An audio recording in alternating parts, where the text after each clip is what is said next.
This is one of those areas in the face that is the first to kind of like see changes. We're going to talk about all things periocular or periorbital, meaning around the eyes.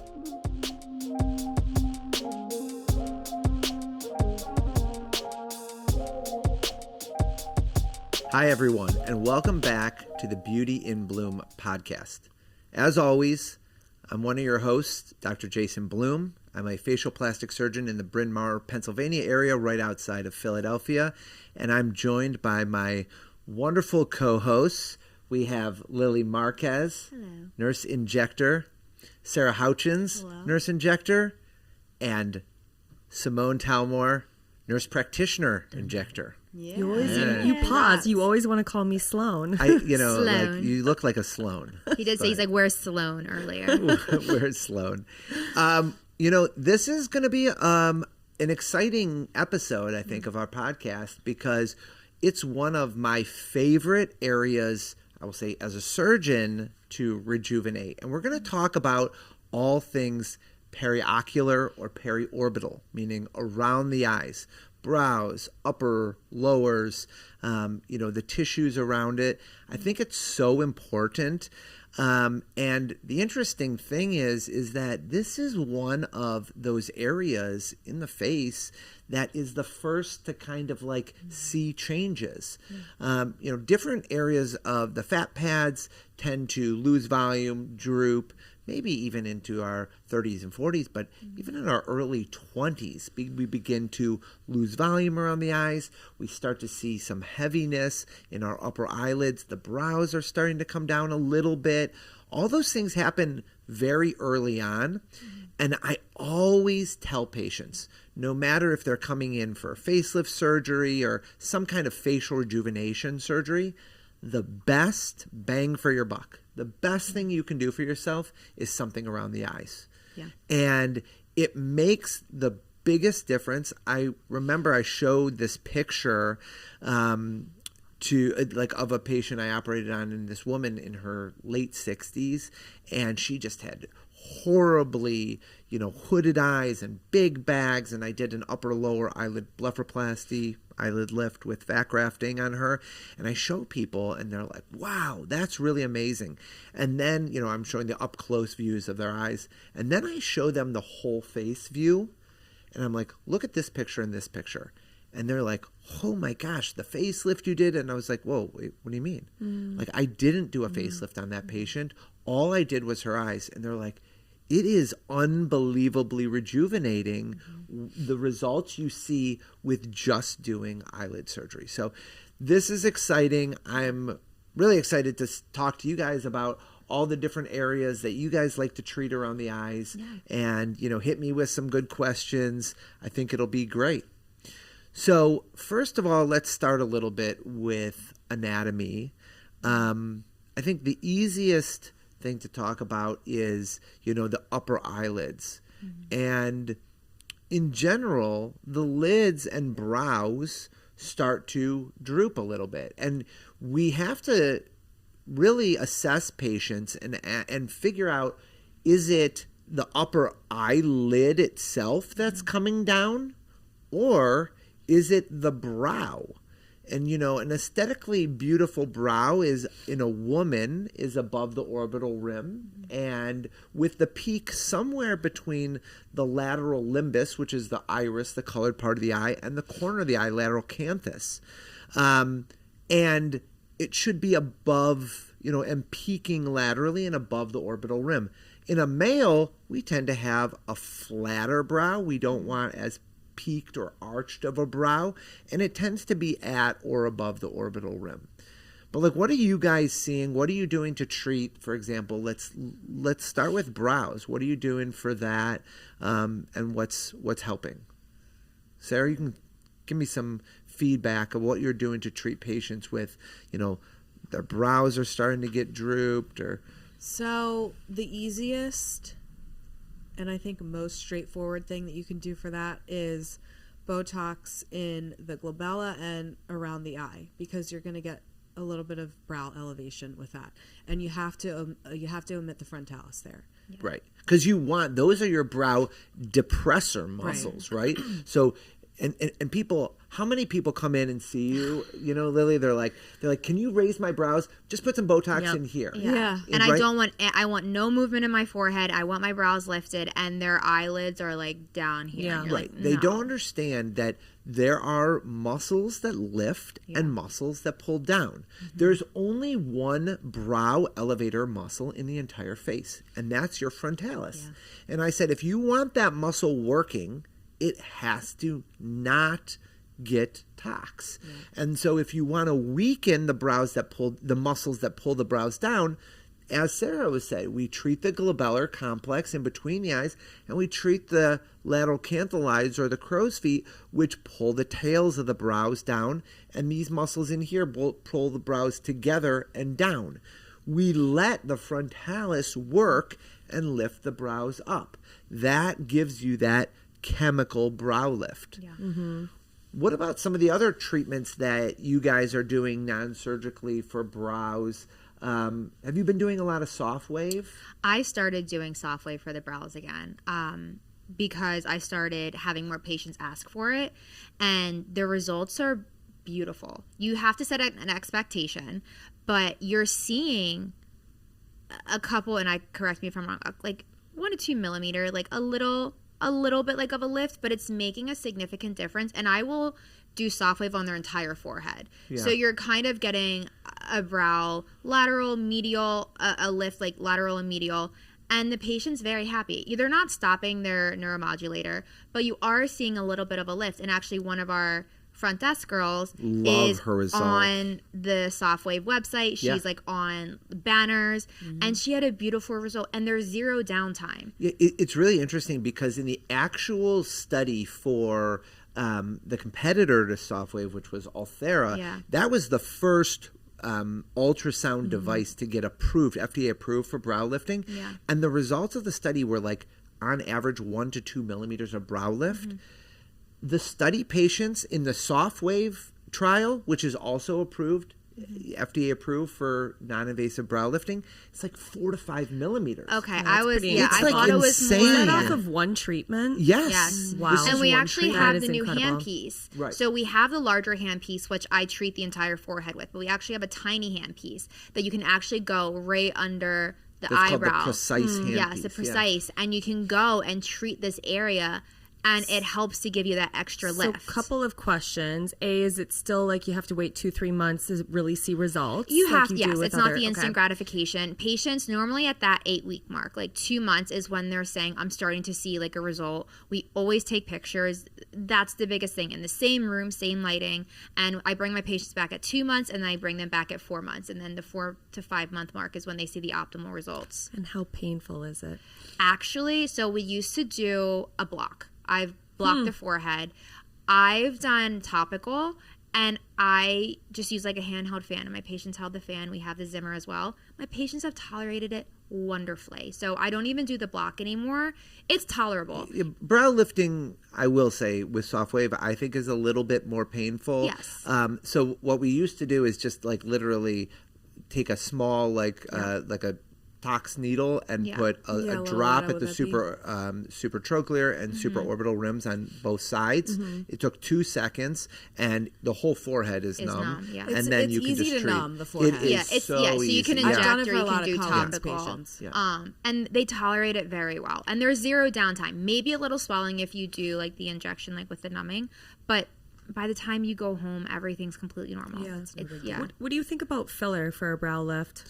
You know, I've been I seeing a don't, lot of that lately. Yeah, interesting. I don't think that, you know, you can do filler to like lift the medial brow, which also we don't necessarily want, right? Medial brow elevation is more of like a surprised look. But I think if you start to get hollowing in this area here, this like lateral supraorbital area, that like temporal brow area, I think by putting some filler there, it kind of fills out that lateral brow compartment. I think that can help address it. I don't think it's actually like lifting the I brows. think it's changing the way the light is casting Yes. a shadow. Yeah, on your potentially. You know, instead of being like hollow in here by filling out that lateral compartment, I think that's the most beneficial. You can get a little bit more convexity there, so it gives you the appearance of maybe a brow lift. I just, you know, I don't see that as much. However, when I'm doing fat grafting in a surgical manner, I always hit that area. If I'm fat grafting the temples, which I do in about 95% of cases, I will also hit that lateral brow area, which I think helps to support that. Does Morpheus RF microneedling, would that help with the brow? Have you done that on any patients? You can. It would be so painful. It's the thing is, if you're going to do a Morpheus treatment because you have excess skin, I'm going to, if you're interested in that, I'm going to refer you for a surgical consultation. Nothing's going to get that excess skin that like is pinchable like a surgical treatment. I've never done Morpheus on the upper lids. I don't. I'm not interested in doing that. I would rather them see a doctor and then get the result that they want. Yeah. Yeah. So let's just like finish up the brow conversation, which is, this is where I come in. This is like a surgical brow, elevation. So, you can do different types of brow lifts. In my practice, I typically do two, one of which is called an endoscopic brow lift. So the cool thing is we make 5 little incisions that are about, 1.5 centimeters long. So we do 3, 1 median and then 1 perimedian. And we use little cameras to kind of help free up the brow all the way around the orbital rim. Then we do about 1.5 centimeters to 2 centimeters incisions over the temporalis muscle, and that allows us to come down and free up kind of laterally along the orbital rim. And then what we're doing is after it's all freed up, we're resuspending the scalp and the brow to a higher, more youthful position. And the cool thing is all of the incisions are hidden in the scalp. So it's called an endoscopic brow lift because we use different scopes to assist us. Yeah. And I do that, I would say, maybe about 60% of the time. And then the other 40% is where the patient doesn't need a lot of medial brow elevation and just has a lateral kind of drooping of the brow. I do that a lot, especially in combinations with an older patient who's getting a facelift. Because what happens is if your jowl comes up and then your mid-face comes up, if you're not further than taking the brow you get that up, ridge. yes, you get It's a so little bit of strange. redundancy here, and you almost need a brow suspension laterally to just get that tissue here into the scalp. And in those kind of situations, I just make incisions over the temporalis muscle. So it's a temporal brow lift. Temporal brow lift. And we'll just free it up here, and that allows for that elevation. And just as everything comes up, it's the next step in the upper face. The cherry on top. Yeah. I love doing that, and I've been doing it more and more in some of my older patients. Now, would you say the endoscopic brow lift, not talking about celebrities, but if you're younger and like the younger celebrities, is that what you think that they're like getting when you're seeing their eyes look completely different? Yeah, like so it's interesting because a lot of these, there's this push to do like the endoscopic brow lift, but one step further, which is like an endoscopic facelift, also known as like the ponytail lift. Yeah. So a lot are doing that same endoscopic dissection now, then getting underneath like the mid face, freeing that up. Okay. And then, for example, like making an incision behind the ear and then taking out a little bit of skin in the neck and then raising this up. And maybe there'll be an incision in the hairline, but these guys are addressing a little bit more of the tissue endoscopically rather than doing a big open lift. And for a celebrity, that's making a difference for them. Yeah. I mean, would you recommend that if a patient was maybe a little bit younger than your typical facelift patients? I'm not doing that. It definitely, you need someone who knows what they're doing, because to address my issue has always been longevity. I mean, I have longevity issues with just endoscopic brow lifting. It's one of the, one of those things that truly gravity is working against it every day.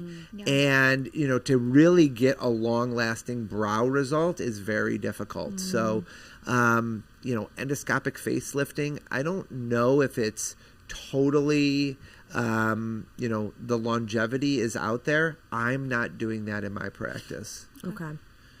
So, when you, because I know when you do your upper blephs, you do it under local. Would you do also a brow lift under local? So when they're doing brow lifting, it always is in the operating room. Okay. But, that comes to, the next part of the upper eyelid. And so when we're talking about upper eyelid surgery, that is, I've seen a bunch of different things. In general, it's simply a skin excision. Now, this is where the skin of the upper eyelid is starting to droop over the lid. And there's a couple ways to address that. Number one, like I said, in most cases, you can just get away with just excising skin without taking any muscle, without taking any fat. In some cases, where they have thicker skin and they need a more defined upper eyelid crease, I'll tend to take a tiny little bit of muscle more medially to kind of help contour the upper lid. And then in cases where there's a little pocket of fat medially, we can get in there, tease out a little bit of medial fat, and then close the incision. Now, you have to be careful about the upper eyelid medial fat, because taking too much and you're going to get what's called an A-frame deformity, which is that hollowing medially in the upper eyelid. So that's like the easiest way to address the upper eyelid skin, or what we call dermatochalasis or extra skin, is to surgically remove it. This is one of the only procedures I do in the office under local. It takes about an hour or so to do. But if they're having a quad bleph or all four lids, we tend to do those in the operating room. And why do you do the lower in the operating room? Because I have many patients that say, I met with a different doctor and he said that he could do it when I was awake. People ask me this all the time, and this is what I tell them in a nutshell. That doctor is not doing the lower bleph that Dr. Bloom is doing. They're cutting you, they're taking a little bit of fat out, they're closing you. Yeah. That's it. Yeah, I'm doing like an extensive lower eyelid release, but it's through the lid.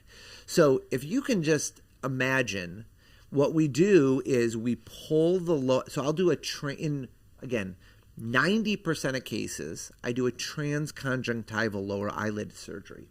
And that's for the bags, right? So that's the puffiness. When people, like when I look up and you see like the puffiness that runs underneath my eyes, we call that pseudo herniation of fat.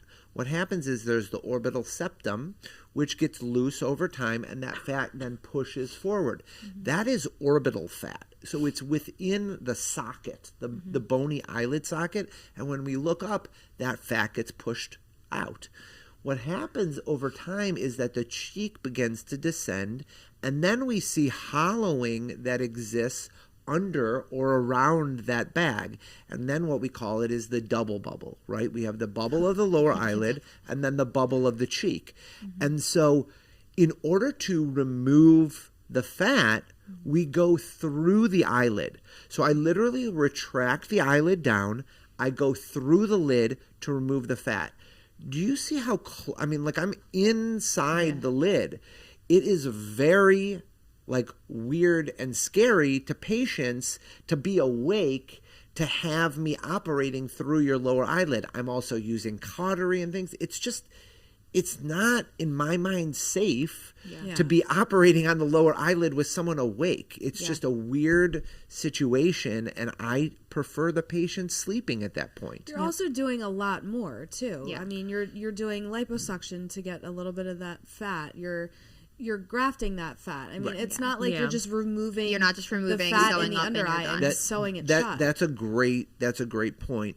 With every lower eyelid surgery I do, And I've gone back and forth with my technique. And what I used to do, I would say when I was first in practice 15 years ago, I would just take out the lower eyelid fat. And we're like, yay, because that's what everyone did. And it was like, yes, we are so good. There's no more bags. Look how awesome we are. But then they're hollow. And then the patients would come back, like 10 patients. And I have some patients who came back 10 years later, and they're like, I'm like really happy that there's no more bags, but my eyes are looking hollow now. And that's because I'm like, 15 years ago, I wasn't doing fat grafting or I wasn't doing fat repositioning. A lot of people, a lot of surgeons still don't. They still don't. And what I'm doing, and then I went through this period.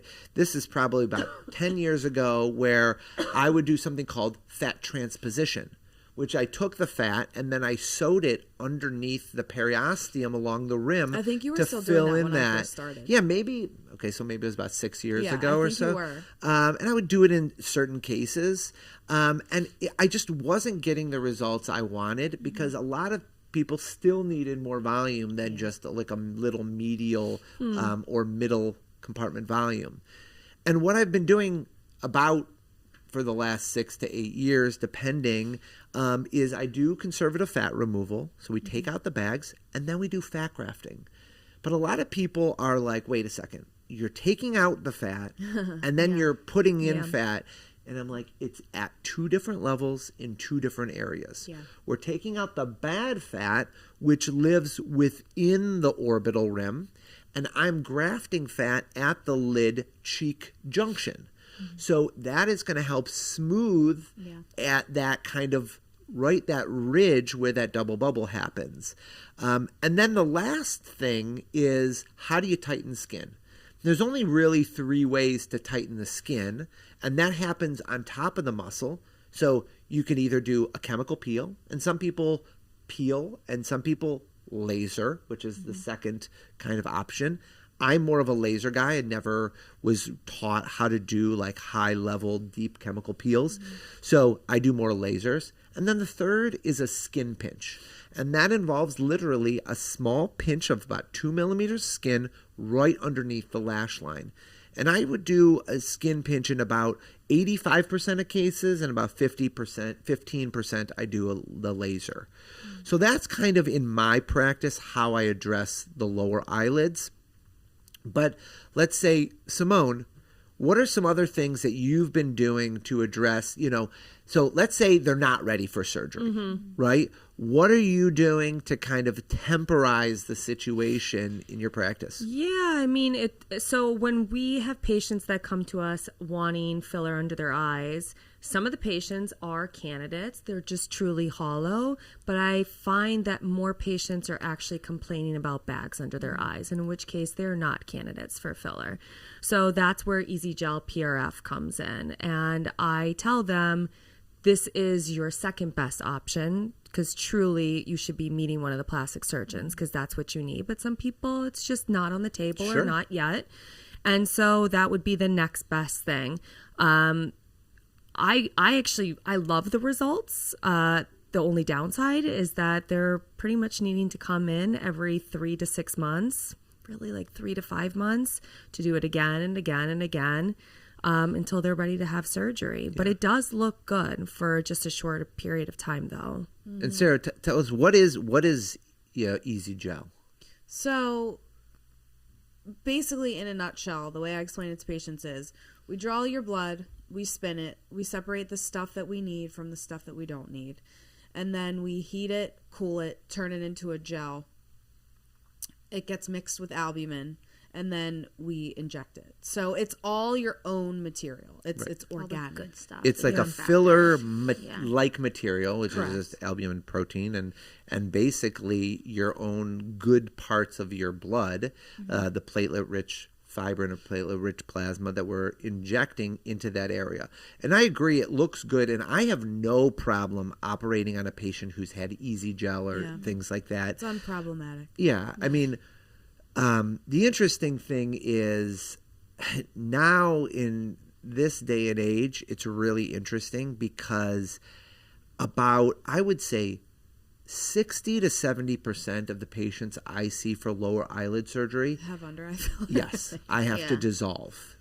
And it's really interesting because they may have had filler 10 years ago, 12 years ago. And I've kind of like coined this test that we do. Press test? Yes, the press test. You cannot argue with the press test. The press test doesn't lie. It is 100% accurate no matter what. And they're like, well, I had filler, I'm just looking at them. I'm thinking to myself, yeah, this person has some under eye filler. It maybe looks tindled, that kind of clear bluish. You can tell. It has a weird look to it a little bit. Knows what it looks like. And I'm thinking, this person had filler. No idea. And then I say, so when was the last time you had under eye filler? And they're like, well, I've never had it. And I'm like, let me show you something. And I get out a mirror and I show them. If you press normal skin, see how it bounces back. Right. It comes right back. It's got good turgor. There's nothing on the other side.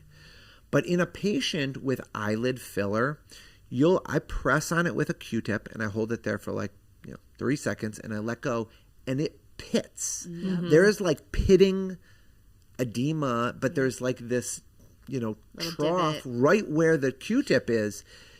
There has to be something on the other side that's causing that swelling there, right? That stuff that's making that pit. And I'm like, listen, I know it's been a long time. And then they come, forth and they're like, okay, well, I had some filler 10 years ago. Yeah, they're that like, doesn't count. I think it was with my cheeks. Yeah, right. They put a little under eye. Yes. And so right away in those patients, and so I dissolve them. And I usually dissolve them prior to it at their pre-op, which happens about 1 month prior to surgery.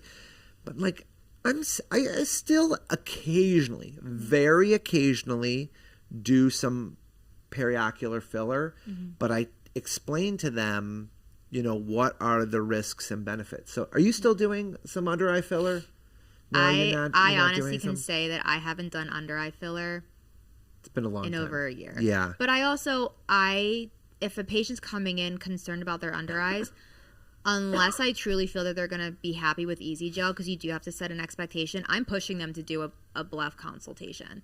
Because if you and Dr. Strax do the fat grafting, so why not get a result you're going to love, be happy with, no chance of migration, and you're going to do the fat grafting. And I do it on a lot of young patients too. And what I'm saying is, we're taking out the bags, but I'm future-proofing your eyes. Yeah. When we do fat grafting, we're giving you volume there that's going to prevent the hollowing in the future. It's like a bra for your under eyes. So because you're removing the fat pads, is it basically a one-and-done procedure for these patients other than possibly needing a fat transfer later on in life? It's interesting. Most patients don't need it again, but I have seen some patients that kind of do reaccumulate fat under their eyes again, and because you don't continue to age, right? Yeah, exactly. Got it. Yeah, I like I said at the beginning, I take a good but conservative amount of fat.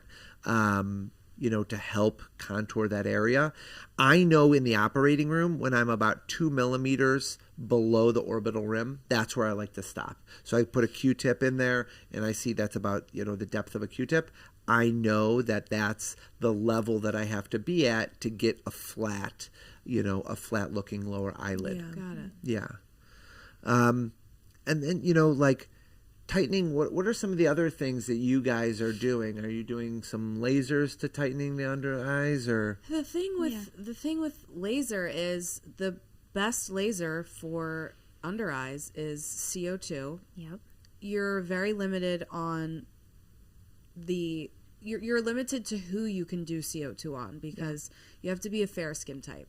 You get into a whole plethora of problems. A whole plethora of problems when you're doing CO2 on a darker skin type. I mean, even someone who's a 3 can have issues. Yeah. So you have to be really, really careful with who you're doing the CO2 on.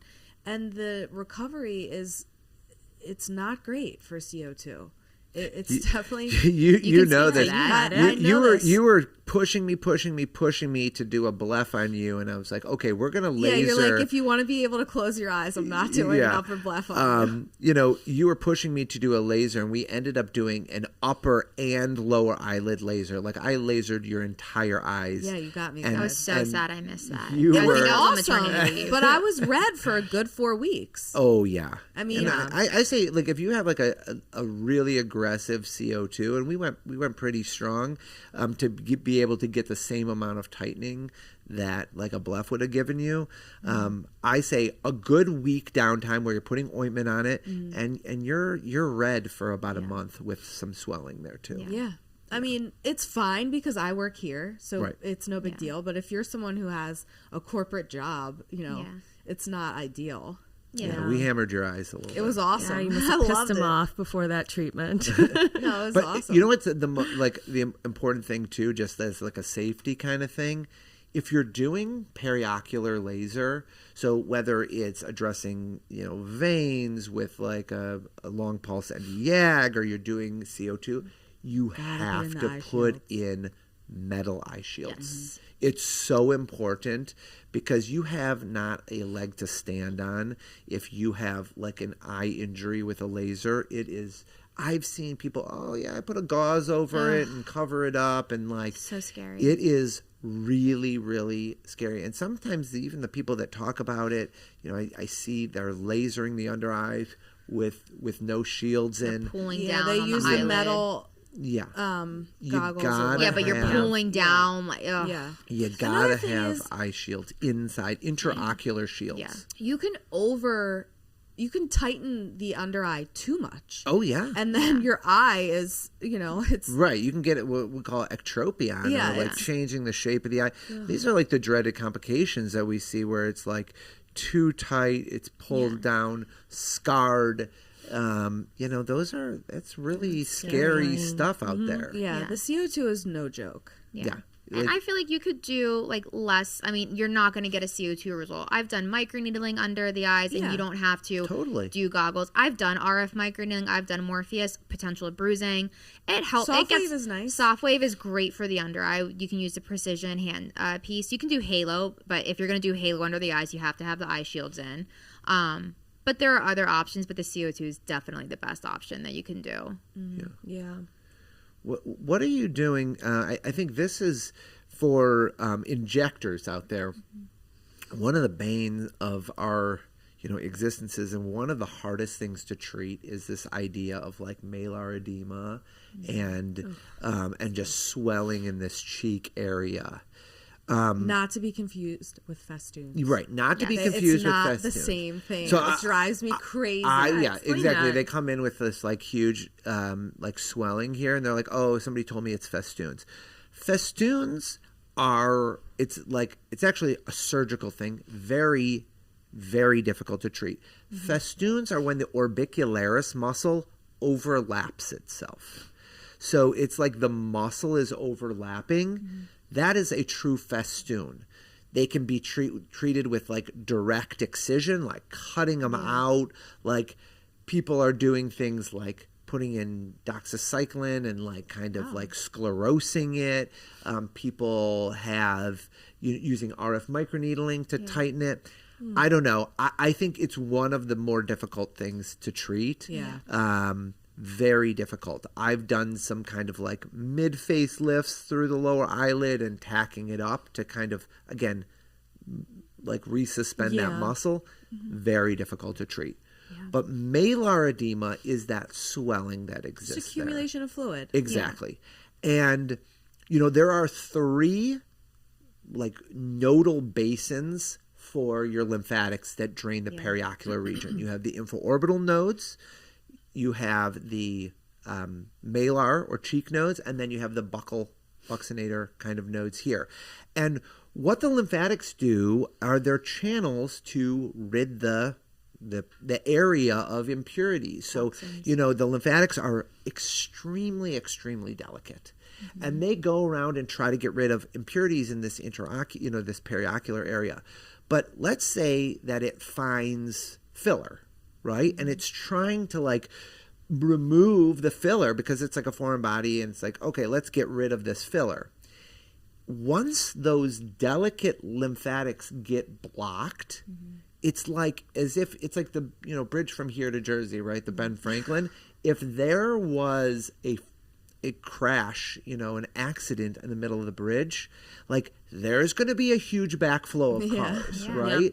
And so what happens is if those lymphatics get damaged or obstructed, and probably the number one reason I see for lymphatic obstruction in this area is from filler, then you're going to get a backflow of fluid somewhere. And that usually happens here. And it's very hard for those lymphatics to actually recanalize and open again. Yeah, that's the thing that's a shame. It's like even once you dissolve the filler, sometimes it's just never the same. And that's the sad part. Because you can never get all the filler. Yeah. And so let's say I'm doing lower eyelid surgery and I dissolve a patient preoperatively. I would say if you look at all comers of lower eyelid surgery with fat grafting in my practice, probably about 10% of the patients need a second, the Medrol dose pack, to help with the swelling. They've just got more swelling than normal, right? In this area. They're holding on to a little bit of swelling. Well, 80% of those patients are prior filler patients. Yeah. Right? 80% of that 10% are prior filler patients. And sometimes, honestly, I'll go back in and put a little bit of hyaluronidase to try to dissolve a little more. I remember one patient, she was from Delaware. I did her lower eyelids. Looked great. Just was holding on to a little bit more fluid. Put a little bit more Hylenex in it.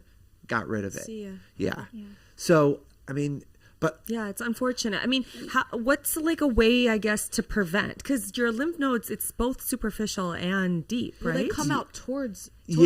They like arborize from deep to more superficial. What do you think about like lymphatic? Like you see those like spas and stuff that do like lymphatic massages for the face. Like they like get in there and actually kind of like help to. I don't know. I mean, I think maybe. I think where people get in trouble. Is injecting the midface very superficially. Yeah.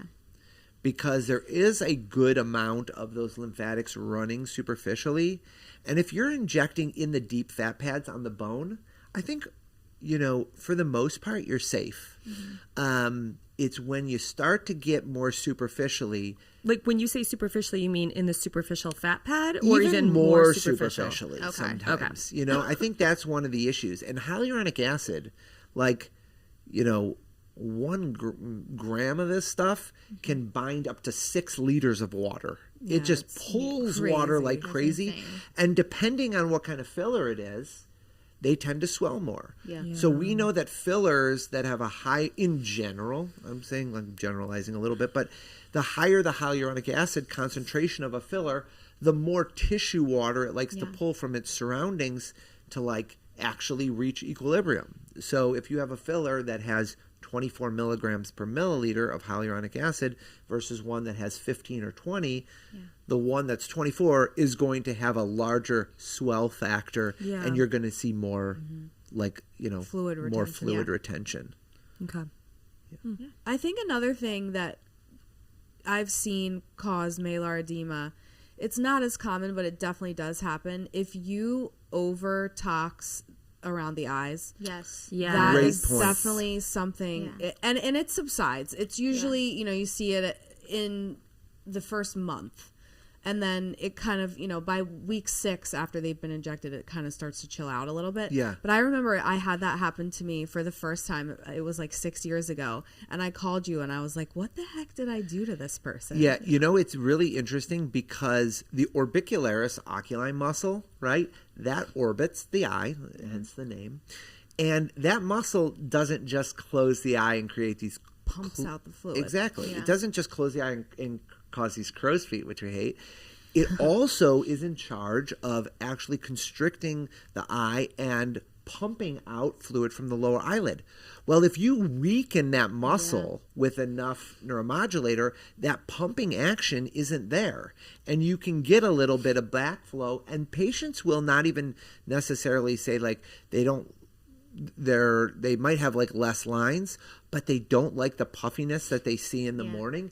And it's due to that kind of They're like my cheeks look fuller. Like yeah, you're just inhibiting the You're actually kind of inhibiting some of that pumping action that we see. Yeah, it's rare. Yeah, it doesn't happen. It does. It's happened to me, and it's sad. It's not a fun You've day seen it on yourself, you mean? No. I've done it unfortunately on a patient or two, and it's not enjoyable. But it just happens, you know. Like I mean, you're weakening the muscle. Yep. Yeah, and I seem to find it seems to happen more often. It's still rare, but more often in older patients than young. There's not draining. I definitely would agree with that. Yeah. So let's say, though, that you are injecting a patient in their under eye or even like mid-face.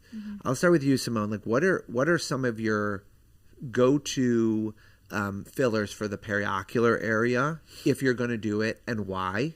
So, like, what would you use in the infraorbital hollow, knowing now that there are 2 FDA-approved fillers for the infraorbital hollows? And what do you like for the mid-face in general?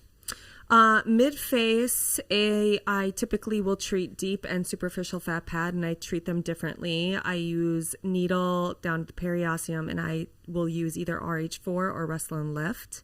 And then superficial fat pad, I've gotten into this whole contour, Restylane contour now. I seem to absolutely love. You definitely work at this office and have heard me talk like a lot. Anytime I ask him, he's like, contour. Yes. Mid-face. Well, you know I was why a love big contour RH3, there? but like now contour has kind of taken over. So it's really interesting, and there's a really great understanding of this. There was a study that they did where they injected actually Voluma, which was the first mid-face filler in the United States, right? Approved for mid-face, and Contour. And they actually did 2 things. So one of the thing was that you need about 1.2 times as much Voluma in the mid-face to get the same results as, 1x the Contour.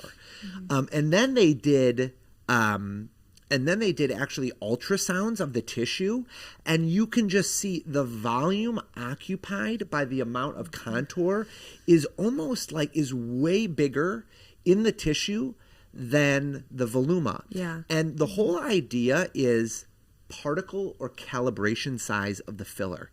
I think that's so important and, really infrequently talked about. Because, like, if I had a big, let's say, a glass jar here, and we wanted to effectively fill it up, is it more effective? Like, are you going to get more bang for your buck if you put in marbles into the jar or golf balls? Golf balls, right? It's a bigger particle.